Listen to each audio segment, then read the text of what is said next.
We have romanticized the pause. We have dressed up emotional cowardice in the sophisticated language of maturity, calling it taking space, cooling down, or letting the dust settle. Every self-help manual and late-night scrolling thread has taught us that when an argument peaks and the air turns thin, the smartest thing a civilized adult can do is shut the door, lock the lips, and wait for time to heal the sting. It sounds clinical. It sounds controlled. It looks like emotional intelligence from a distance. But let us strip away the polite vocabulary and look at what is actually happening in that heavy, suffocating silence. It is not peace. It is a siege. It is the deliberate, calculated weaponization of quietness, designed not to protect the relationship, but to starve it of oxygen until the other person stops breathing, stops asking, and, ultimately, stops caring. We have all been in that exact room. The voices have just dropped from shouting to a dangerous, vibrating hum, or perhaps the argument has burned itself out into total exhaustion. One person, usually the one who mastered the art of emotional withdrawal long before you met them, decides the conversation is over.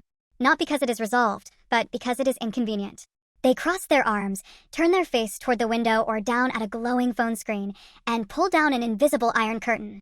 You are still standing there with your chest tight, your words half-formed, your heart hammering against your ribs, desperately needing a resolution, an acknowledgement, a single crumb of validation.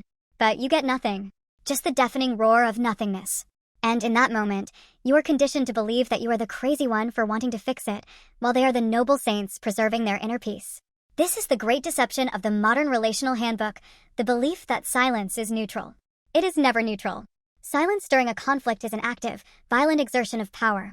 When you refuse to speak, when you leave a question hanging in the dark like a threat, you are forcing the other person to fight an enemy that refuses to show its face. You are holding them hostage in a room where you control the light switch. Think about the physical anatomy of that moment.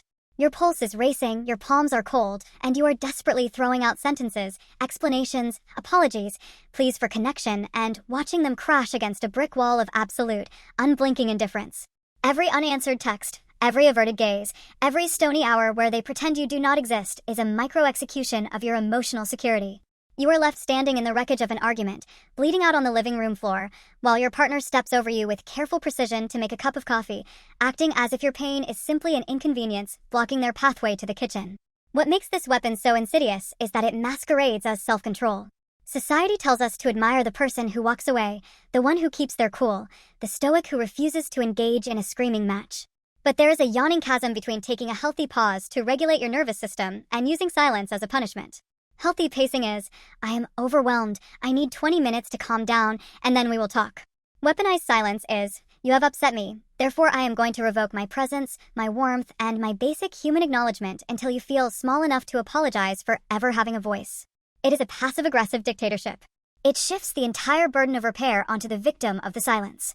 Soon, you find yourself apologizing not because you are wrong, but because you cannot bear another hour of the phantom wait in the room. You apologize for your tone, for your timing, for your existence, just to get the sound of their voice back. You trade your dignity for a ceasefire, and they accept it with the quiet smugness of a conqueror who didn't even have to draw a sword.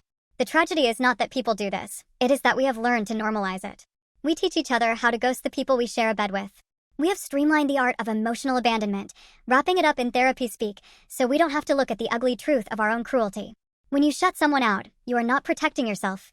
You are punishing them for loving you enough to want to work through the mess. You are teaching them that whenever they express a need, a hurt, or an imperfection, they will be punished with exile. Slowly, methodically, they learn the lesson. They stop bringing up the issues. They stop asking for reassurance.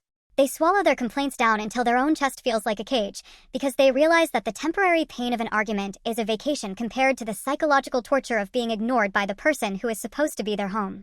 And then one day, the miracle happens, or rather, the disaster you asked for finally arrives. You notice that they stopped fighting back weeks ago. They don't cry anymore when you pull away. They don't chase you down the hallway. They don't demand explanations, and they don't look at you with that desperate, pleading hunger for connection. They just look, blink. You pat yourself on the back, thinking you have finally trained them, thinking you have achieved peace through your superior emotional discipline. But you haven't achieved peace. You have achieved vacancy. They have checked out of the lease while still living in the house. They are physically sitting across from you at the dinner table, but their soul has already packed its bags and moved out to a place where your silence can no longer reach them. That is the final, brutal irony of the silent treatment. The person who uses silence as a shield always ends up building a tomb. You thought you were winning every argument by refusing to participate, but all you were doing was driving a series of invisible nails into the coffin of intimacy. When you stonewall, you teach the other person how to live without you while standing right beside you. And when they finally master that lesson, when they look at you across that silent room and feel absolutely, terrifyingly nothing, you will realize too late that your weapon didn't control them. It simply taught them how to survive your absence, until your presence didn't matter anymore. You built a wall to keep the conflict out. Now you are buried alive inside it.